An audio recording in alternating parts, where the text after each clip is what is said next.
Bom dia, galera. Na aula passada, a gente deu uma olhadinha, fez uns exercícios sobre o sintagma.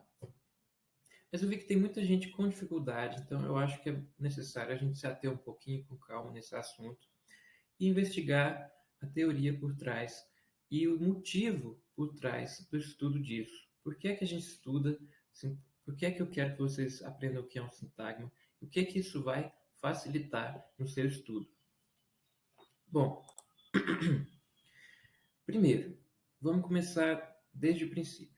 Em cada nível de análise da língua, nós temos pequenos blocos de construção, de estruturação que se manifestam de maneira muito semelhante.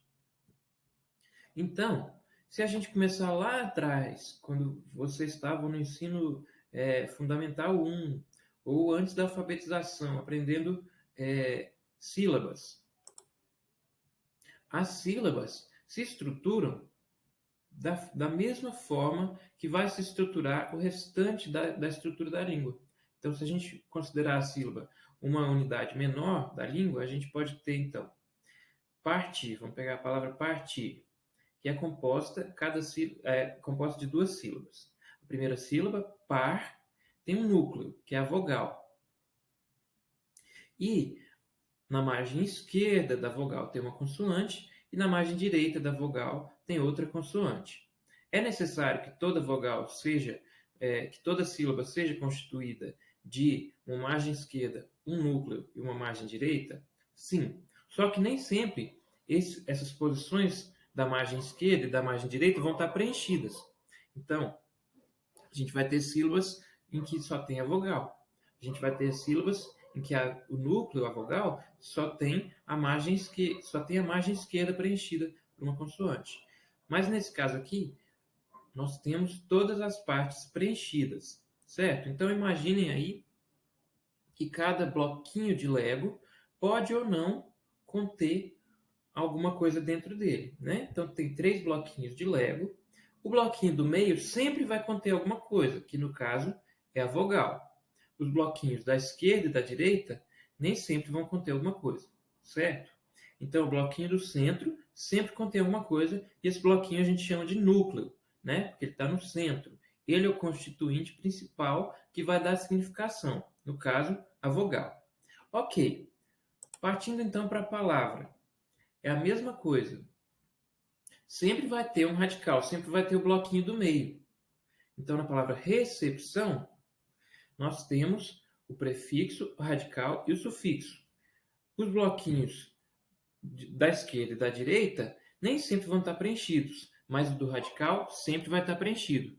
O bloquinho da esquerda e da direita vão estar lá em potencial esperando ser preenchidos, né? E às vezes eles vão ser realmente. Enquanto que o núcleo, o radical, sempre vai ser preenchido, ok? Essa estrutura de 3 blocos, sendo o bloco do centro um bloco obrigatório e os blocos da esquerda e o bloco da direita blocos optativos, vai se repetir também na sintaxe. Então, quando a gente pega 3 palavras e põe uma em concatenação com a outra, e elas formam um sintagma, essas 3 palavras vão preencher a mesma estrutura de blocos. O bloco do centro vai constituir o núcleo, o bloco da esquerda vai constituir o que a gente chama de determinante, vocês não precisam aprender esse nome, é só para ilustrar o que eu estou dizendo. E o bloco da direita vão ser os complementadores. Esse sim é o nome mais importante de se aprender. Então, sempre a estrutura em 3 bloquinhos. O bloquinho do centro é o núcleo, o bloquinho da esquerda e o da direita podem ou não ser preenchidos, mas eles vão estar lá esperando para ser preenchidos, certo? Ok.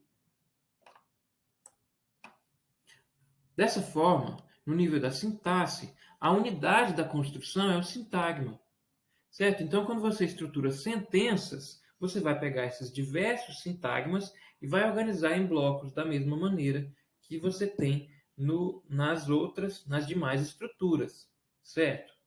A sintaxe, então, se refere a elementos que se organizam um em relação ao outro. esses blocos que vão se organizando. A língua é feita desses bloquinhos. Assim, os diversos sintagmas organizados formam uma sentença. O falante de língua portuguesa, você, eu, qualquer um de nós, intuitivamente sabe dividir uma frase, uma sentença, em unidades significativas, intuitivamente. Porém, no exercício da aula passada, muito provavelmente vocês ficaram presos ao que vocês estavam tentando compreender do conceito e não usaram sua própria intuição, então muitos erraram. Mas com essa coisa de 3 bloquinhos, talvez isso facilite. Então, o sintagma é a unidade da sintaxe. Como blocos de Lego, eles se organizam para formar sentenças. E se você aprende a identificar esses blocos, fica muito mais fácil identificar, entender o funcionamento da língua. Então, você identifica as menores partes de uma sentença e você vai poder identificar, por exemplo, como usar uma vírgula. Por quê? Porque a vírgula acompanha determinado bloco, ou ela surge quando você muda o bloco de lugar. Você vai aprender a usar diversas funções da língua que são estruturadas a partir da sua unidade, certo? Então, o estudo do sintagma é um facilitador para que você continue o seu estudo de análise linguística, certo? E é importante que vocês compreendam esse conceito. Nós vamos continuar aí com calma nas próximas aulas.